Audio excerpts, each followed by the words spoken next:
heart of where innovation, money, and power collide in Silicon Valley and beyond. This is Bloomberg Technology with Caroline Hyde and Ed Ludlow.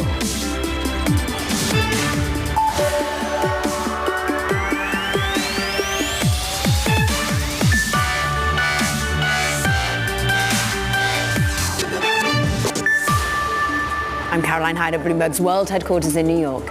And I'm Ed Ludlow in San Francisco. This is Bloomberg Technology. Coming up, the FTC, it gears up to sue Amazon this month after a 4-year antitrust investigation into the company. We'll bring you all the details. Plus, after years in development, Microsoft's highly anticipated Starfield hits the marketplace to some rave reviews. We discuss with the heads of Bethesda Game Studios and Microsoft Gaming. And the US is seeking more details into Huawei's made-in-China chip as they start to wonder about the effectiveness of US curbs on the country's vast technology sector. But let's dig into these markets first and foremost as we look at what is, again, a macro picture, Ed. Overall, we are seeing ISM services, the data, the macro picture of health here in the United States, whereas it is lackluster over in Europe and over in China. And what does that mean? Well, we actually see rates rise here in the US. We see the dollar rise in particular up 0.2%.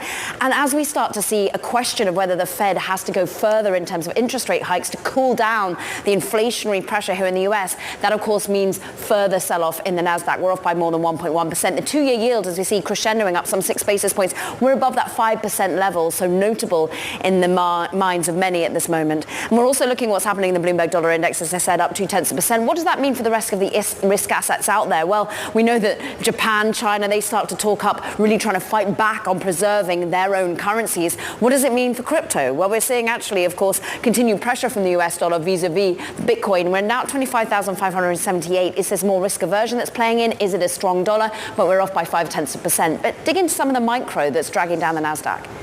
Yeah, Carrie, these are the biggest points movers to the downside on the NASDAQ 100. Clearly, that hot ISM print is impacting equities at the single name level, but there's news flow as well. Overnight, the Wall Street Journal reporting that China's central government is telling specific agencies, some agencies is the language they use, to get their people to move away from using foreign handsets to domestic handsets with particular focus on Apple's iPhone. We will discuss that later in the show, along with what's happening with Huawei, Tesla and Nvidia, also big drags on the index at the index level on the NASDAQ 100. Two other big names that we're watching at the mega cap level. Well, the first is Microsoft. As you heard later in the show, we will speak to Microsoft's gaming chief and the head of Bethesda Studios. Starfield available today. So many of you have reached out to Kara and I with your thoughts on the title. We'll dig into that. But we also had the gatekeepers list out of the EU, which has some relevance to all of these mega cap names. Then Amazon, down 1%. As you know, Caroline, according to our sources, the FTC will finally act later this month with that suit. Yeah, as soon as September. That's, of course, what's currently being reported by our own people on the ground. And we know that the company has been trying to, well, win the ear of regulators, but it's failed thus far to really offer what has been a substantive reason as to why its marketplace in particular hasn't been deemed, well, overall, some sort of competitive threat at the moment. So we're going to be digging into all of these lack of concessions thus far, it seems, with Bloomberg's Leah Nyland. Leah, what is it that Amazon really has failed to show to the FTC? Yeah, the FTC has been looking at Amazon now for 4 years, and it has a lot of concerns about the way that it has organized its marketplace.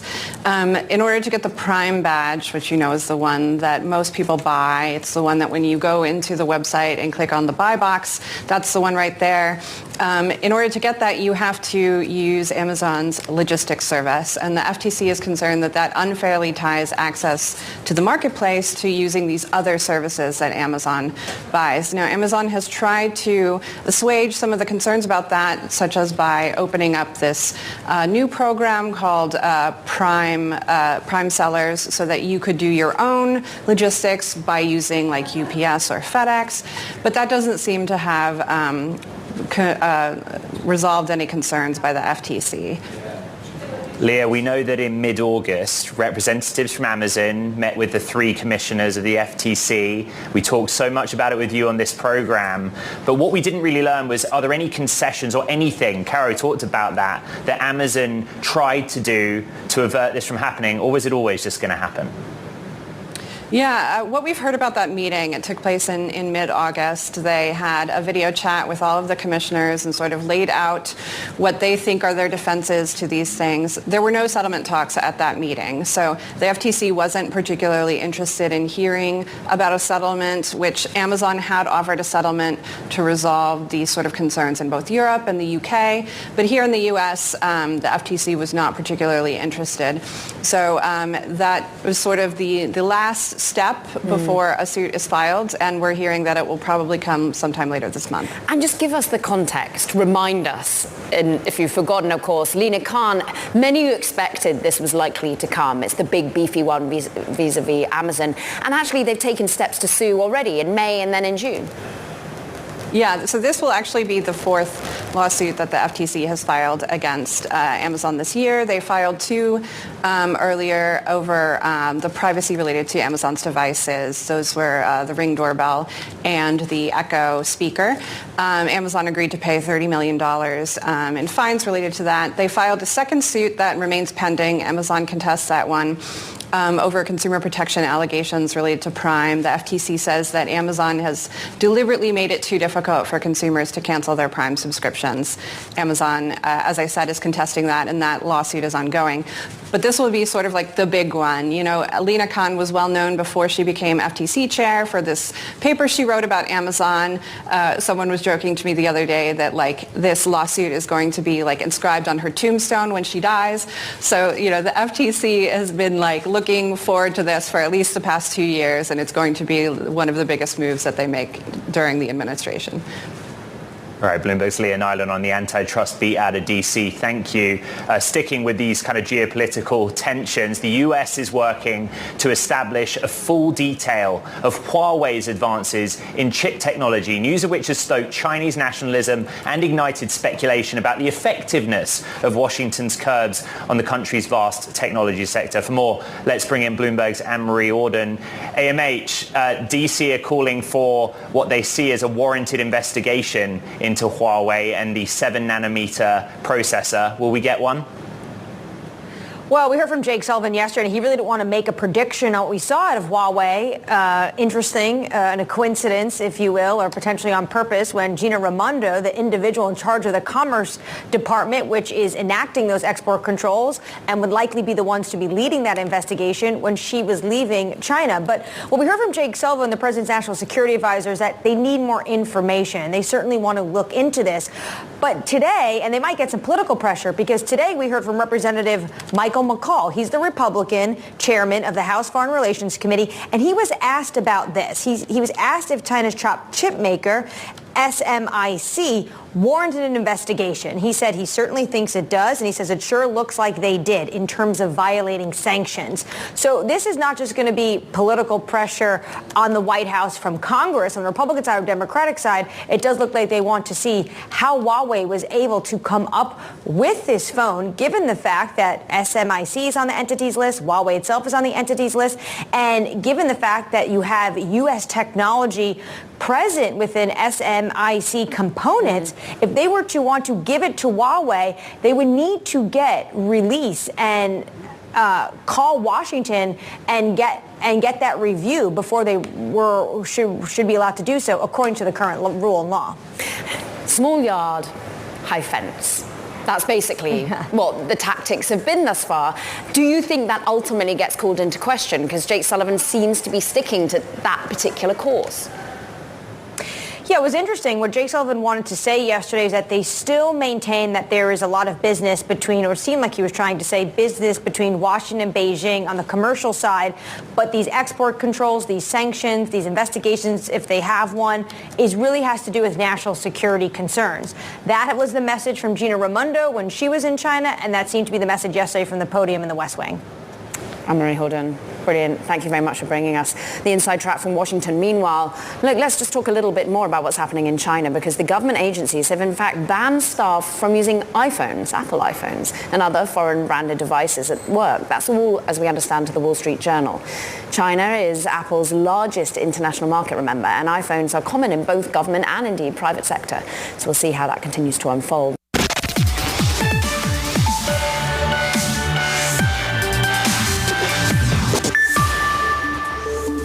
Time for some talking tech. First up, right to repair supporters are increasingly bullish about their chances of advancing legislation in states nationwide after Apple unexpectedly got behind a California bill that cleared a key hurdle last week. Final approval of the proposal will make the Golden State the latest to pass a law requiring that electronics companies loosen control over the parts and technical know-how necessary to fix their products. And Microsoft and Apple face fresh investigations from EU regulators as part of the bloc's landmark digital markets clampdown. Those companies are among a list of 22 services that fall under the EU's Digital Markets Act, which gives them 6 months to fall in line with the new rules or challenge them in an EU court. Plus, Saudi Telecom is taking a nearly 10% stake in Spain's Telefonica for roughly $2.25 billion as the struggling Madrid-based carrier prepares to lay out a new strategy for future growth. The acquisition is bound to draw scrutiny from the Spanish government,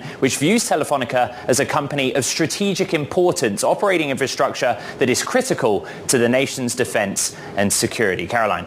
Meanwhile, Ed, so many other stories to be digging into today. One of them is, of course, after their reverse stock split, 1 to 40, we were back at $3.43, but under pressure once again. We're down by 3%. And this, as we understand, the CEO is putting out really a letter talking about how they're looking to renegotiate nearly all of their leases with landlords, and they plan to exit what they call unfit and underperforming locations. Really, David Tolley here, Ed, is sort of at a race against time, really, isn't it? Ultimately, a lot of businesses haven't been returning to the office. We now get the feel that it's back to school, September's upon us, but ultimately they are running low on the money and they need to be renegotiating now. Of course, they've already warned that whether or not this business can be a going concern. Yeah, so that happened last month. But the reality is there are people in the tech industry that still use WeWork, small startup shared spaces. And a part of what Tolley said is that if we're going to close locations down, just like they've done in the past, as part of this process, they're going to have to go and tell everyone that's currently working in them. Yeah, offer alternative arrangements, additional support to minimize any disruption or indeed inconvenience. But inconvenient it is if you are indeed someone who enjoys going into the office in some of these key locations. But we keep a close eye on what is now a $3.43 stock, and this continued to be under pressure. From New York and San Francisco, this is Bloomberg Technology.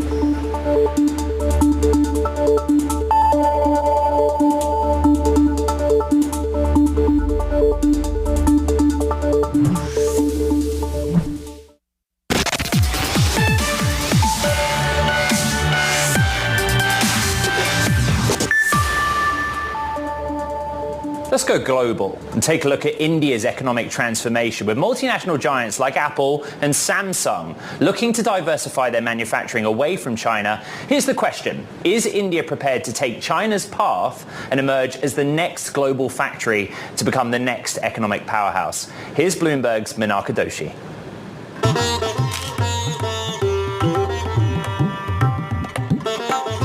India is the world's second largest phone market, over 200 million sold last year. A decade ago, most of them were imported. Now the country is a net exporter, with Samsung and Apple leading the charge. Prime Minister Narendra Modi wants to repeat this phone success across electronic goods, electric vehicles, green energy, chemicals, textiles. The near-term goal is to reverse the declining share of manufacturing in GDP, targeting $1 trillion in goods exports, and most importantly, creating jobs for the largest working-age population in the world. But standing in the way of this manufacturing ambition are some old challenges: land acquisition problems, high logistics costs, and some new ones as well: automation, lack of skilled labor. Take phones, for instance. The government has implemented a mix of high import tariffs on finished phones and production incentives to boost local manufacture. But supply chain indigenization is a long way off.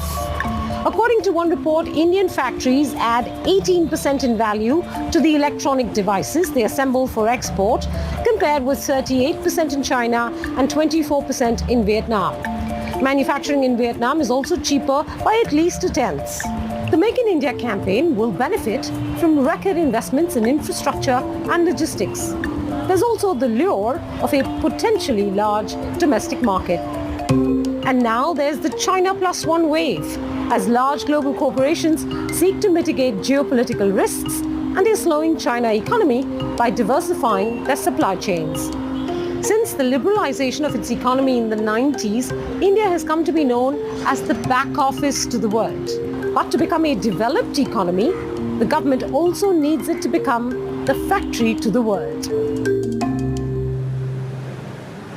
That was Bloomberg's Manaka Doshi. Right, top story. Microsoft shot for the sky with Starfield, its ambitious new space role-playing video game, and so far, looks like a pretty decent bet. The highly anticipated title arrives after 7 years in development. It's the first time Bethesda has entered a new universe in 25 years. Starfield available today to everyone through Xbox Game Pass. Delighted to bring in some of the giants behind the game. Phil Spencer, CEO of Microsoft Gaming, and Todd Howard, Executive Director of Bethesda Game Studios and the executive producer on the title. Todd, I'm going to start with you. I asked our audience, what would you ask Todd? Big question from many. Why did you not optimize this game for PC? We did. It's running great. It is a next-gen PC game. We really do push the technology, so you may need to upgrade your PC for this game, but it's got a lot of great stuff going on in it, and the fans are responding awesome. Kara and I have been reviewing the gameplay. We've also been reviewing some of the discussion online. Phil, good to see you. Xbox Game Pass, okay, it's available to anyone that subscribes. So how can you guarantee from a sort of sales perspective that you kind of hit the heights that Skyrim has? If it's available to anyone through Game Pass, how do you ensure people actually play it? Well, we can see people playing, which is great, on the platform. You might know the game has been in preview for the last week, and it's already our most played next-gen exclusive game on Xbox. So we're seeing huge success. It's our biggest wish-listed game on Steam across Xbox and Bethesda Game Studios history. And now, as you said, tens of millions of Game Pass subscribers and the standard edition retail customers all get to play today. So incredible day, new franchise launching, and it's a lot of fun. And I'm sure you want to dwell on the here, the now, Phil, but you've been asked, and I'm going to ask it again, you mentioned exclusive. So does that mean the Elder Scrolls 6 will be? How do you mark as to whether this is the right track? Phil? Yeah, we look at it on a case-by-case basis with the games that we build. We want to make sure our games are available in so many different places, on our Xbox consoles, on PC, also via cloud. These games can come to almost any web-enabled device. We're looking at, millions and millions of players who will have access to Starfield and other Xbox Game Studios games. It's really about giving players choice around how they want to play, and they build their library of games. What then, Todd, about timing? What then about other names, other games, Baldur, for example, Baldur's Gate, that have done significantly well? How do you think about ultimately making sure everyone's addicted to your current offering right here, right now? I think if you look at video games now, it is so competitive. I think this year, 2023, could be the greatest year ever in video games. I don't know. But to have Starfield be out there and the response that we've gotten has just been incredible for everybody here at the studio. And the other thing is, yes, it's about launch. It's about today. But our games, they are played for years. We're 12 years after Skyrim, still one of our most played games. So we like to build these worlds that people can really, really get lost in. The fan feedback and what it means to everybody, it really is incredible for all of us here. Todd, I want to go to another one of the audience questions, and it's very specific, but so many people asked it. Why are there no vehicles on planets? Space is one thing, but what about terra firma? It's a great question, actually. It's something we consider. We're going to do outer space. We're going to do planets. Once you do vehicles, it does change the gameplay. So by focusing, once you land in your ship, that you're on foot, it lets us really, for the players, make it an experience where we know how fast they're seeing things. In one sense, you do have a vehicle, which is you obviously have your spaceship. You can go around in space. But then on the surface, you do have a jetpack, which you can upgrade, which is super fun, new experience for us. And obviously, planets have different levels of gravity, which make that unique for many planets. Phil, this is so closely tied to Xbox, and I find it interesting. I have to ask you about the latest offer from Microsoft and Activision to the UK CMA. Do you think that structure will be accepted with the UK CMA? We're working cooperatively with the regulators as we've had through this whole process. As you're well aware, it's been a long process. We remain confident in the work that we're doing with the CMA and the European Commission and here with the FTC in the US that we will close this acquisition. Another rather specific question for you, Todd. What's been your favorite means and operation, like your build out there? What's been your favorite build or indeed favorite means of traveling through space? Favorite means of traveling through space? Well, when I'm doing my ship, I like to focus on shields and defense because you never know what's going to happen when you jump into a new system in the game. As far as character builds, it's one of the things we love to do, which is there's so much you can do in the game. It's almost like 5 or 6 games at once. And we usually tell people, just get comfortable, do what you want to do. If you want to zen out and scan planets and explore them, great. If you want to join the pirates, great. If you want to do this epic main quest, it's really whatever you want to do, whatever you're comfortable with. And really, for us, it is, we do these worlds, but it's about the players making it, their own. Todd, this game took 7 years to make. Does generative AI now allow studios like you to expedite the creation process quickly? Well, it seems we want to do that every time. We want to do it faster, and there are areas where we can go faster, but these are complex projects. They're big technological innovation going on. There's so much design. This game has over 3 million words in it. So we do like to make really big games. Those will take some time. And as you mentioned before, the competition in our industry is quite high. The bar is high. And we want to get there for all of our fans every time. It's great having some time with you, Todd, Howard, and indeed Phil Spencer. We thank you both. Phil Spencer, of course, CEO of Microsoft Game, and Todd Howard, Executive Director of Bethesda Game Studios, and of course the Executive Producer of Starfield. From New York, from San Francisco, this is Bloomberg Technology.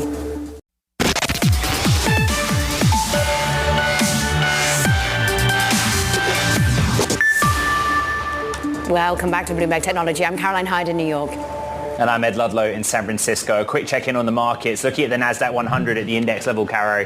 And, we've really started to kind of accelerate our declines, down 1.2%. You talked at the top of the show about the hot print for ISM data. That seems to have weighed on sentiment. But some mega cap names also under pressure, a lot in the news flow that we've covered off. There's one specific name that I wanted to bring you, which is Baidu, China's search giant, the Google of China. There's a really interesting Tech Watch column. This is Baidu over the last 7 days, but we're down in the last 2 sessions. The theory is that there could be some room to run on this stock because not only did it sort of get the regulatory approvals from China to deploy its generative AI tool to the public, but ErnieBot has hit 1 million downloads. And what our colleagues in Bloomberg News have done is look at all the technical indicators, look at the options market and say, there's a lot of hype around AI, but this is one name that we might want to watch for. So I wanted to squeeze that in while we had a minute. It's good because we're going to be digging into the world of AI a little bit more with a VC, Air Street Capital. Of course, Nathan Benesh is going to be joining us, and he's been all focused on Baidu. But let's go from Baidu to Binance right now, the world of crypto. 2 Binance executives, Ed, overseeing regions including Eastern Europe and Russia. Well, they've left, and actually it's just adding the drip, drip, drip of continued revolving doors at the moment, with senior managers just departing. This comes, as we know, that regulators in the US and elsewhere are cracking down on the company. Bloomberg's Sonali Basak joins us some more. So is this in any way idiosyncratic to Eastern Europe and Russia, or is this a broader theme here? There's definitely a broader theme here. We know that there are a number of very senior executives here. Remember, the Wall Street Journal had also reported that Helen Hai, who ran the global fiat business, is among those who have departed. Then we also have the person who is the global head of product who had left very recently as well. We also have the person who ran the Binance business in the Asia Pacific region. So certainly across regions, you are seeing different members of the Binance senior leadership teams start to exit. Now, remember, crypto tends to be a business where people come and go a lot. However, you're only as good as your business here. I know that this is a technology business, but it is the people who are expanding in those areas, and Binance has always been kind of the central, pivotal, international player when it comes to the crypto community, as well as being such a large exchange across the world. So to your point on, is it just Eastern Europe, the fact that we've seen such senior executives tied to global product, Asia, as well as Eastern Europe, definitely indicates that you are seeing issues in different areas. Yeah, CZ though. Yes. Putting a bit of a kind of, silver lining to it all, saying, look, they're going on to new ventures. Some people, great talent, are coming from outside of Binance. And for what it's worth, having this conversation with you now is making me giggle a little, hear that, because you are seeing this at other companies. You are seeing places like Goldman say the same exact thing. And so as far as talent leaving, going other places, and having a relationship, to the extent you can prove that that relationship is playing out, that's the benefit of having your first job or such a high-level position at such a key exchange as you build new crypto products. But again, the only benefit from the company comes if that relationship were to continue. Sonali, we're going to go pretty deep on another name in just a minute, but Binance, like many others, is just as embattled, particularly with the SEC scrutiny, and this is a thing that CZ has to still deal with.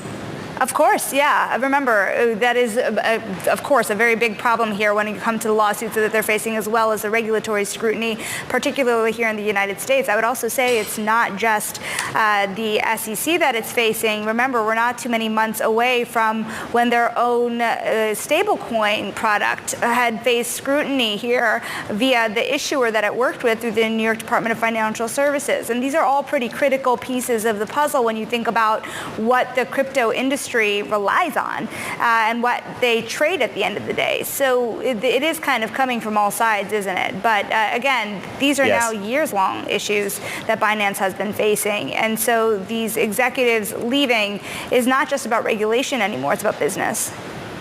Away from Binance, Sonali, it's that time of the week where I ask you, what is the latest on the Bitcoin spot ETF saga?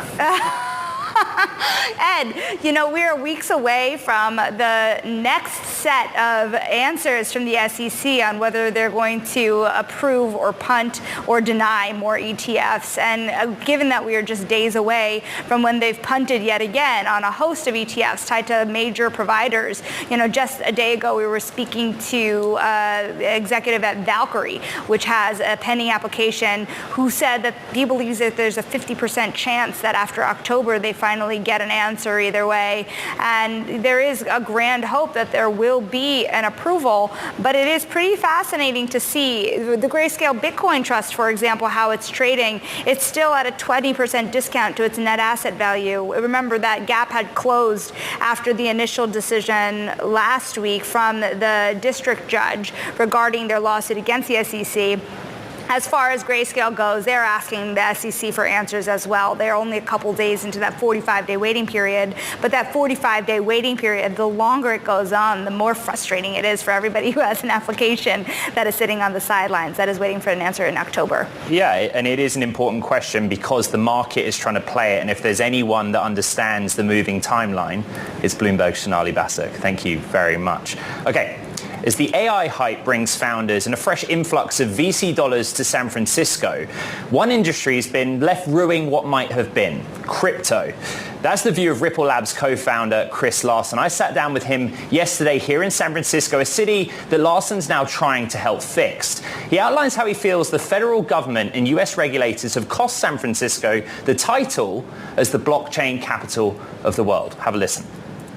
That's really unfortunate because I think, unfortunately, this administration made a really bad call. At the city level or at the federal level? At the federal level. They pretty much killed San Francisco from being what it was, the blockchain capital of the world. We owned it, and we don't anymore because the Biden administration, for whatever reason, decided they want to push this industry offshore. And so it's London, Singapore, Dubai that really are the global capitals of blockchain. That's unfortunate. Maybe our vacancy rate would be half of what it is here in San Francisco. It's 30%. It might have been 15% if we still were the global blockchain capital of the world. So that was a missed opportunity. It's really unfortunate. It hurt the city. The latest with Ripple Labs action at the federal level is that you have objected to the SEC's request to appeal the original court ruling, which was a positive for Ripple in the sense that it found the cryptocurrency XRP was not a security when it was sold to the public. Could you just explain what the latest is with that legal dispute? Well, I think the bottom line is the SEC lost on everything that was important to them and important in regulation of the industry. The case still continues. There's appeal processes that everybody has the right to do. But we think that this is really groundbreaking. This is the law of the land. And it is actually quite good news, I think, I think the U.S. screwed up here on crypto and blockchain policy. This is the beginning now, through the courts, unfortunately, instead of through regulators, to get that clarity and get us back in the game. Well, there's kind of both happening in parallel. There's your situation with the SEC. Think about the applications pending for Bitcoin spot ETF.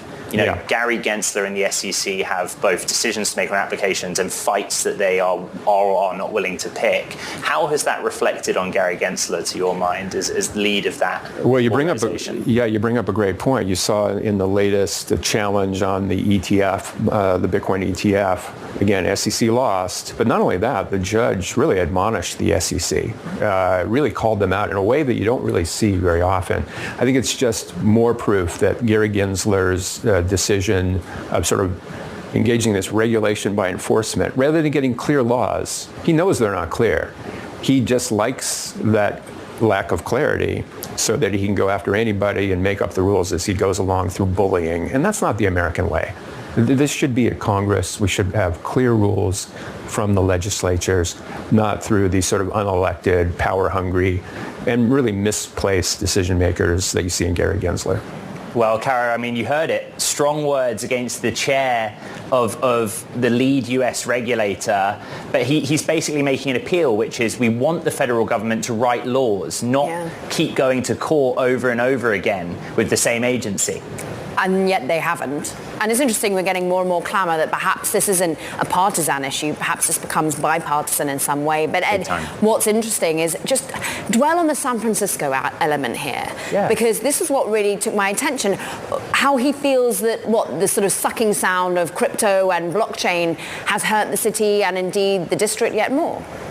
Yeah, so the economic data point that he cited was commercial real estate or office vacancy, which last quarter was at 32%, CBRE data. And he said it would be 15% probably had this become such an unhappy place for blockchain companies in particular. And he's saying to new founders, don't come here. The city he's trying to fix, you have better luck going to Singapore or Dubai because they have proactive regulation that supports the founding and building of companies in that space. But I feel that must be something that reflects on the US more broadly. Why is it just because it's an added wound into San Francisco at a time where they're still trying to bring workers back to the city, still trying to ensure that their real estate is full in some way, not just in crypto, but in software and anything but AI, basically? His answer was very quick and simple. The federal government were the main sort of driver of people out, but there's no champion in San Francisco right now trying to bring them back in, and that's why we have a vacuum. Really interesting take on particular niche on that, focus on that city. But look, coming up, let's go even more broad, and we're interested to talk about what's happening in Europe and cultivating the startup scene there as well. Big new raise coming from Air Street Capital. It's a venture firm backed by Spotify's CEO, Daniel Ek. We're going to be joined by Nathan Benesh. He's general partner at Air Street Capital. That's next. Meanwhile, look, before we go into private, let's go to the public markets. We just want to shine a light on the fact that we are at basically session lows. The S&P off by more than a percentage point. I'm looking at the NASDAQ off by 1.4%. This is a question of macro data. Is the US economy too strong? Does the Fed still have to hike? Do rates go and stay above that 5% level on the 2-year? From New York and San Francisco, this is Bloomberg Technology.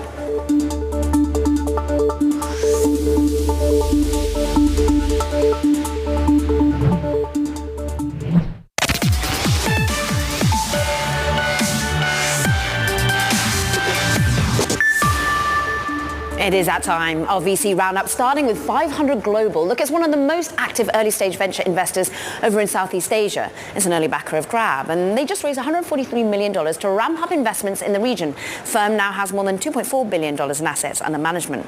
Meanwhile, the blank check company, started by former IndyCar driver, that's Michael Andretti, he's merging with AI startup Zapata AI, according to sources. The merger values Zapata at about $200 million. Plus, Jared Kushner's Affinity Partners is acquiring a $150 million minority stake in an Israeli car company. This marks the first investment in Israel for the Miami-based private equity firm, which is backed by Saudi Arabia's Sovereign Wealth Fund. A really global one, Ed.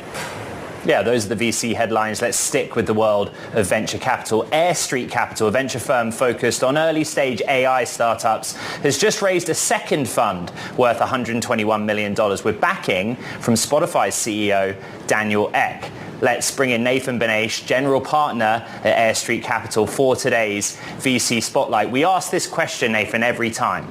How quickly did you raise and close that fund? Yeah, it's a privilege to be here. Thanks for having me. It's definitely a great time to be investing in this space. This is just a moment in time. I tend to think that raising funds is basically a job over your entire career, and this is just a little snapshot in the journey. But there was a lot of interest, and we're fortunate to end up where we did. You are well known across Europe, clearly backing from, the pin-up in the public markets that is Spotify.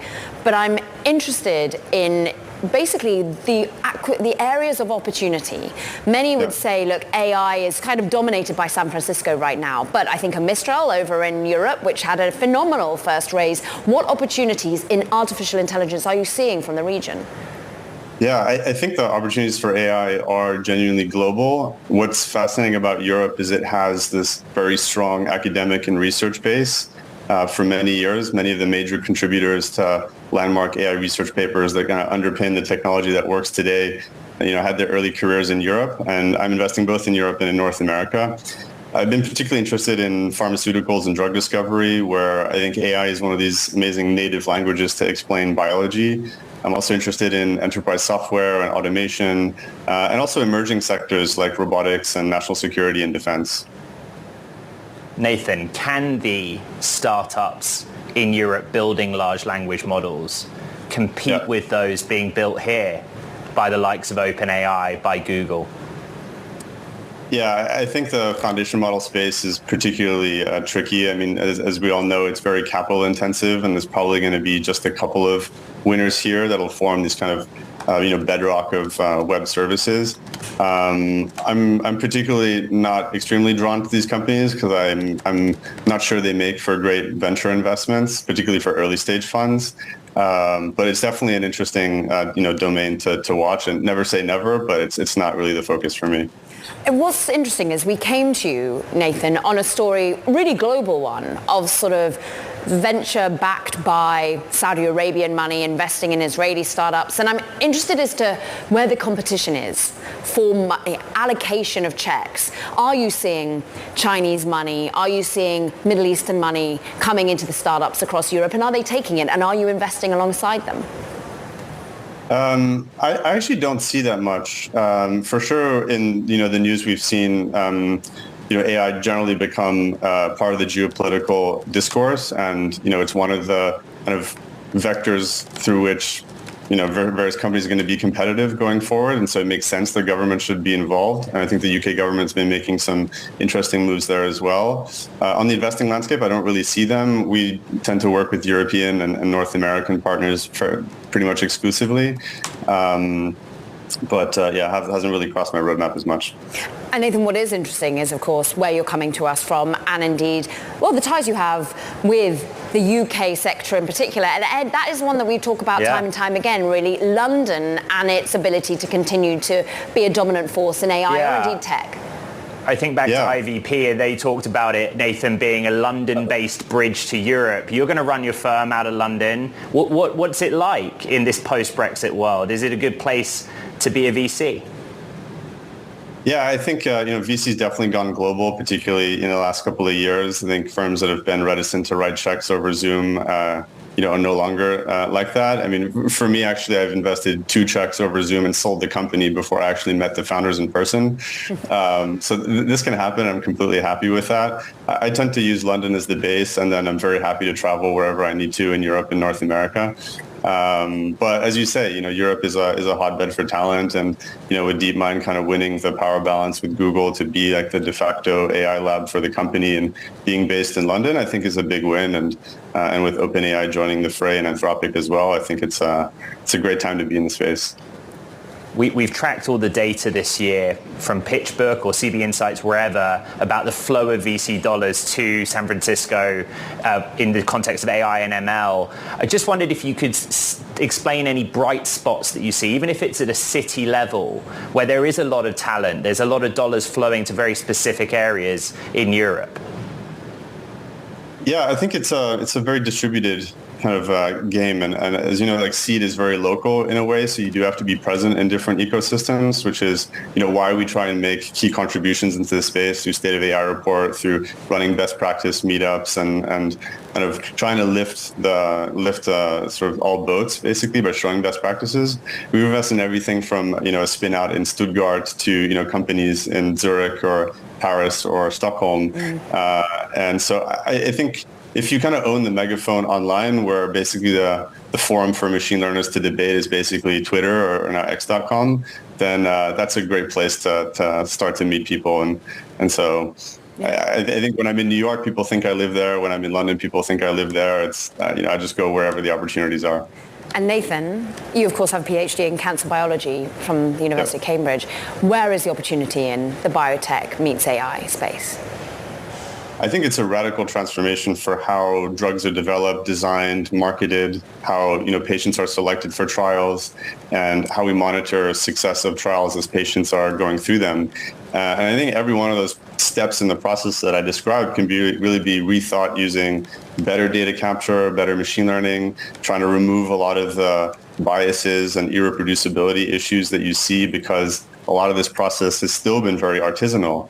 You know, many of the drug discovery companies that are publicly traded today and suffering are, you know, based on science out of the lab that's sometimes not particularly reproducible because it's all done by, you know, human people pipetting things in a lab. And so I think once you move to this industrialization of biology, where you use automation, you use machine learning, then you start to create companies that I think are far more resilient because they have many more shots on goal than a single drug. And so they look like multi-portfolio companies. And we see this with Exscientia and with Recursion, you know, two companies that we're privileged to be a part of. And there's a really exciting generation of technology talent and machine learners that are coming into biology as the kind of new domain to build value. It's far more exciting than kind of optimizing clicks on the internet. Here's to exciting and optimism to finish the conversation. Nathan Benesh, we thank you for your time, General Partner over at Air Street Capital on The Raise. Time for going viral, and Burning Man is still the talk of the internet after the annual Nevada festival turned into a multi-day mudfest. Bloomberg Technology's Ellen Hewitt has first-hand experience and writes about how Wi-Fi was commodity in today's Tech Daily. Ellen, what was it like? Well, it was funny as a reporter to be in the middle of what we later found out was a news event, but, you know, it sounded dramatic if you were reading about it on the news, and certainly there were some people for whom this was very inconvenient and a little scary, but I think it really wasn't as bad as it sounds, and it kind of brought people together, you know, talk about a reason for everyone to band together, share resources, try to find ways to have a laugh, even though we were all a little wet and cold and very muddy. Wet and cold and muddy sounds like Glastonbury to me. We thank you, Ellen Hewitt, getting back safely from New York, from San Francisco. That's it for this edition of Bloomberg Technology. Check out the podcast.